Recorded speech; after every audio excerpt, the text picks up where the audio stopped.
بسم اللہ الرحمن الرحیم۔ خالد بن ولید رضی اللہ تعالیٰ عنہ ایک ایسے صحابہ رسول کی داستان ہے جس نے اسلام قبول کیا تو آپ جناب حضور اکرم صلی اللہ علیہ وآلہ وسلم نے سیف اللہ یعنی اللہ کی تلوار کے خطاب سے نوازا۔ آپ چند ہزار مجاہدین اسلام کے ساتھ نکلے اور لاکھوں کی دشمن فوج کا مقابلہ کر کے اسلام کا پرچم کریا کریا نگر نگر سر بلند کیا۔ آپ کے نام سے دشمن اسلام دشمن قوتیں گھبرا جایا کرتی تھی۔ آپ جس ملک پر بھی حملہ کرتے وہاں فوجیں دوڑ جایا کرتی تھی۔ آپ کو ہمیشہ اللہ تعالیٰ نے عزت بخشی، آپ فتح یاب ہوئے، آپ کا نام ہمیشہ سنہری حروفوں میں لکھا گیا۔ تو آئے چلتے ہیں خالد بن ولید کی کہانی کی طرف۔ یہ ناول، یہ داستان ایمان فروز ہے۔ تو آئے چلیں۔ خالد بن ولید رضی اللہ عنہ، قسط نمبر 97۔ اور اب دیکھو، سلار کہکا بن عمرو اپنے متحد اور سپاہیوں سے کہہ رہے تھے، یہ ان کا انجام ہے جنہوں نے اللہ کو نہ مانا، محمد کو اللہ کا رسول نہ مانا۔ انہوں نے اپنے خدا بنائے ہوئے تھے، ان کے سردار خداؤں کے الچی بنے ہوئے تھے۔ فارس کے بادشاہ اللہ کے بندوں کو اپنے بندے سمجھتے تھے۔ سلار اعلیٰ ابن ولید نے کہا ہے کہ مجاہدین کو بتاؤ کہ تمہیں اللہ دیکھ رہا ہے اور وہی ہے اجر دینے والا، اور اس نے تمہارے جسموں میں اتنی طاقت بھر دی ہے کہ آرام کا ایک پل نہیں ملتا۔ تمہارے جسم لڑ رہے ہوتے ہیں یا کوچ کر رہے ہوتے ہیں اور اگلے روز اگلی لڑائی کے لیے تیار ہوتے ہیں۔ یہ طاقت جسمانی نہیں، یہ روح کی طاقت ہے، اور روح ایمان کو تقویت دیتا ہے۔ سلار اعلیٰ نے کہا ہے کہ سب سے کہہ دو کہ تم زمین کی ملکیت پر لڑنے نہیں آئے ہو، ہم کفر پر غالب آنے کے لیے لڑ رہے ہیں۔ سلار زبرقان اپنے دستوں کے کمانداروں سے کہہ رہے تھے۔ ابن ولید نے کہا ہے کہ ان جسموں کو ایمان سے اور پاک عزم سے خالی کر دو تو ابھی گر پڑو گے، اور جسم روحوں سے خالی ہو جائیں گے۔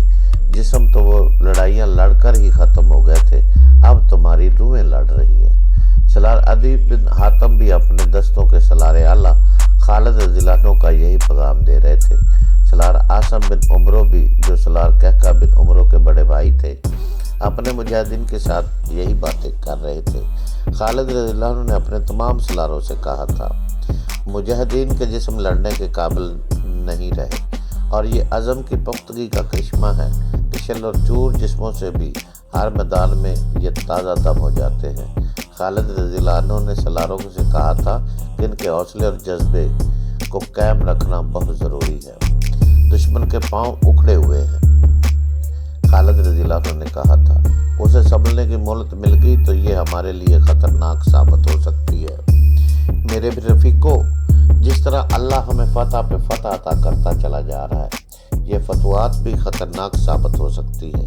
ہمارا لشکر یہ نہ سمجھ لے کہ ہمیں شکست ہو ہی نہیں سکتی۔ انہیں بتاؤ کہ انہیں دشمن پر ہر میدان میں غالب کرنے والا صرف اللہ ہے۔ اس کی ذات باری کو دل سے نہ نکالیں اور تکبر سے بچیں۔ مدینہ کے مجاہدین کا حوصلہ تو بھاگتے دشمن کو میدان جنگ میں اس کے زخموں کو تڑپتا اور لاشوں کو سرد ہوتا دیکھ کر تر و تازہ ہو جاتا تھا، لیکن وہ آخر انسان تھے، اور انسان کوتاہی کا مرتکب بھی ہو سکتا ہے، اپنا سر تکبر اور غرور سے اونچا بھی کر سکتا ہے۔ خالد رضی اللہ عنہ اس خطرے کو محسوس کر رہے تھے۔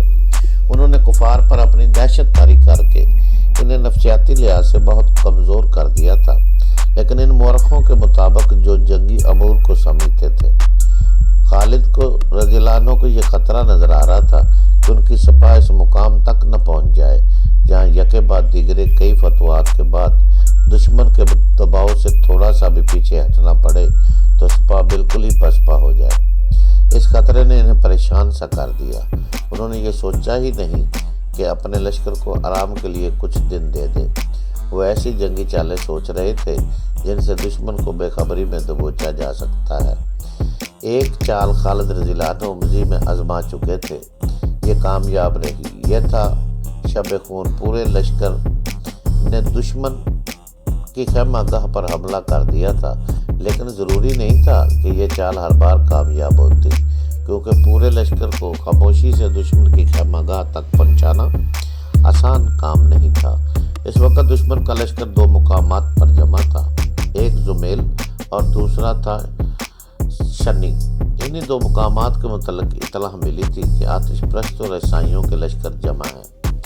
اب اسد کا بھاگا ہوا لشکر بھی وہیں پہنچا اور مزید سے دشمن کی جو نفری بچ نکلی تھی وہ بھی انہی دو مقامات پر چلی گئی تھی۔ ان شکست خوردہ نفری نے شنی اور زمیل میں جا کر دہشت پھیلا دی۔ وہاں سردار اور سالار بھی تھے۔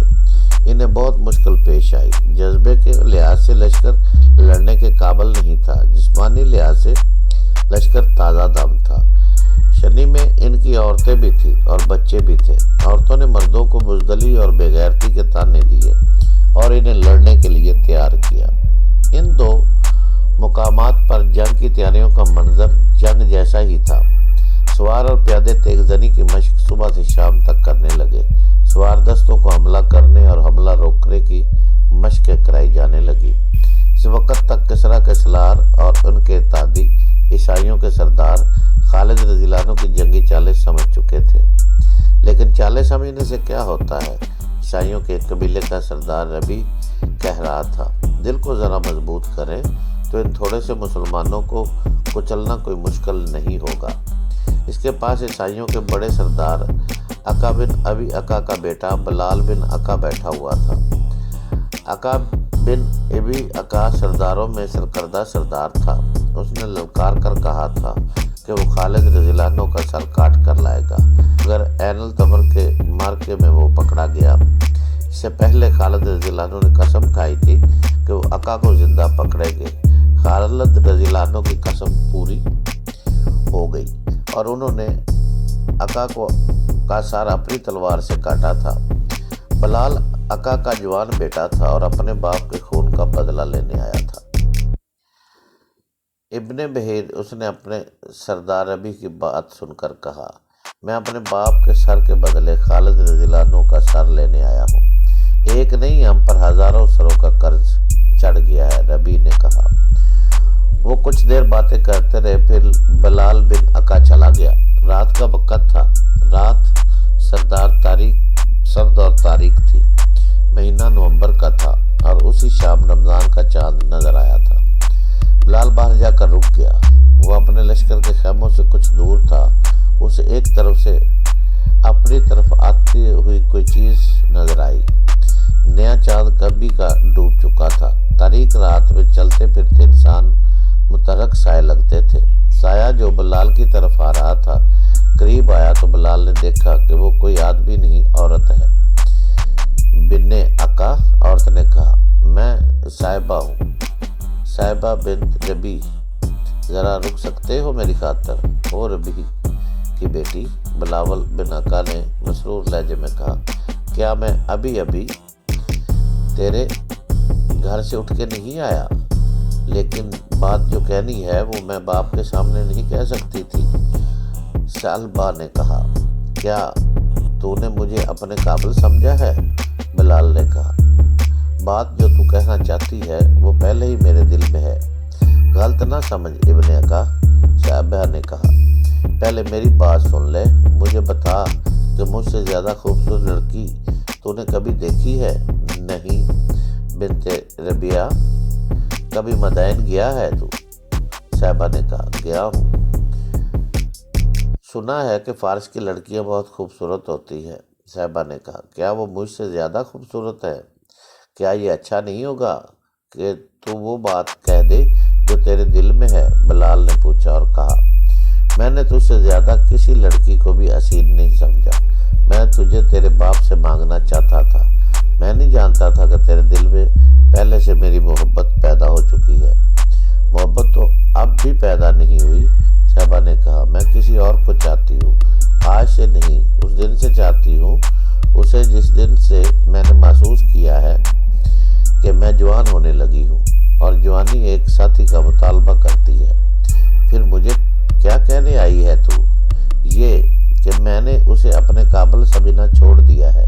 صاحبہ نے کہا، مرد کی طاقت عورت کے جسم کے لیے ہی تو نہیں ہوتی، وہ طاقتور اور خوبصورت آدمی ہے۔ وہ جب گھوڑے پر بیٹھتا ہے تو مجھے اور زیادہ خوبصورت لگتا ہے۔ پھر کیا ہوا اسے؟ وہ بزدل نکلا۔ صاحبہ نے کہا، وہ لڑائیوں سے بھاگ کر آیا ہے، دونوں بار اس سے خراش تک نہیں آئی ہے۔ مجھے شک ہے وہ لڑے بغیر بھاگ آتا رہا ہے۔ وہ میرے پاس آیا تھا، میں نے اسے کہہ دیا کہ وہ مجھے بھول جائے، میں کسی بزدل کی بیوی نہیں بن سکتی۔ اس نے میرے باپ کو بتایا تو باپ نے مجھے کہا کہ میں تو اس کی بیوی بننے والی ہوں۔ میں نے باپ سے بھی کہہ دیا کہ میں میدان جنگ سے بھاگے ہوئے کسی آدمی کی بیوی نہیں بنوں گی۔ میں نے باپ سے بھی یہ کہا ہے کہ مجھے اس شخص کی بیوی بنانا ہے تو میرے لاش اس کے حوالے کر دو۔ کیا تم اب میری بہادری آزمانا چاہتی ہو؟ بلال نے کہا، ہاں۔ صاحبہ نے جواب دیا، اور اس کا انعام دیکھ، اتنا سیم جسم تجھے ملے گا۔ کہیں نہیں، بلال نے کہا، لیکن میں ایک کام کا وعدہ نہیں کروں گا۔ ہمارے سردار اور ہمارے قبیلوں کے جوشیلے جوان یہ اعلان کر کے مسلمانوں کے خلاف لڑنے جاتے ہیں کہ مسلمانوں کے سالار خالد رضی اللہ عنہ بن ولید کا سر کاٹ کر لائیں گے، مگر خود کٹ جاتے ہیں یا بھاگ آتے ہیں۔ میں ایسا وعدہ نہیں کروں گا۔ خالد رضی اللہ عنہ کا سر کون کاٹے گا، اس تک کوئی پہنچ ہی نہیں سکتا۔ میں ایسا وعدہ نہیں لوں گی۔ صاحبہ نے کہا، میں تیرے منہ سے نہیں دوسروں سے سننا چاہتی ہوں کہ تو نے سب سے زیادہ مسلمانوں کو قتل کیا اور مسلمانوں کو شکست دینے میں تیرا ہاتھ سب سے زیادہ تھا۔ میں یہ بھی وعدہ کرتی ہوں کہ تو مارا گیا تو میں کسی اور کی بیوی نہیں بنوں گی، اپنے آپ کو ختم کر دوں گی۔ میں تجھے ایک بات بتا دیتا ہوں صاحبہ، بلال نے کہا، میں تیری خاطر میدان میں میرے اوپر اپنے باپ کے خون کا قرض ہے، میں نے یہ قرض چکانا ہے۔ میری روح کو تسکین تب ہوگی کہ میں ابن ولید کا سر اپنی برچی کی انی پر لاؤں اور بری تغلب کے بچے بچے کو دکھاؤں، لیکن وہ بات کیوں زبان پر لاؤں جو ہاتھ سے نہ کر سکوں۔ اس تک پہنچوں گا ضرور، راستے میں جو آئے گا اسے کاٹتا جاؤں گا۔ میں نے اپنا گھوڑا تبدیل کر لیا ہے، ہوا سے تیز ہے اور بڑا ہی طاقتور ہے۔ میں تیری طاقت اور تیری تیزی اور پھرتی دیکھنا چاہتی ہوں۔ صاحبہ نے کہا، اگر ایسا ہو سکے تو مجھے ساتھ لے چل، مردوں کی طرح لڑوں گی، لیکن میں نے تو نے پیٹھ دکھائی تو میری تلوار تیری پیٹھ میں اتر جائے گی۔ میں تجھے مال غنیمت میں مسلمانوں کے حوالے نہیں کرنا چاہتا۔ بلال نے کہا، اور یہ بھی سن لے صاحبہ، میرا باپ عقا بن ابی عقا یہی عہد کر کے گیا تھا کہ وہ خالد رضی اللہ عنہ بن ولید کو خون میں نہلا کر آئے گا، مگر اس نے ہتھیار ڈال کر اپنے آپ کو مسلمانوں کے حوالے کر دیا۔ معلوم نہیں مسلمانوں کو کس نے بتا دیا کہ یہ شخص ابن ولید کا خون بہانے کا عہد کر کے آیا تھا۔ ابن ولید نے میرے باپ کو قیدیوں سے الگ کیا اور سب کے سامنے اپنی تلوار سے اس کا سر کاٹ دیا۔ میں تجھے بھی یہی کہتا ہوں کہ وہ بات نہ کہے جو تو نہیں کر سکتی، اور میں تجھے ایک بات کہنا چاہتی ہوں جو تجھے اچھی نہیں لگے گی۔ صاحبہ نے کہا، اگر اب میرے قبیلے نے میدان ہار دیا تو میں اپنے آپ کو مسلمانوں کے حوالے کر دوں گی اور ان سے کہوں گی کہ میں اس آدمی کی بیوی بننا چاہتی ہوں جو سب سے زیادہ بہادر ہے۔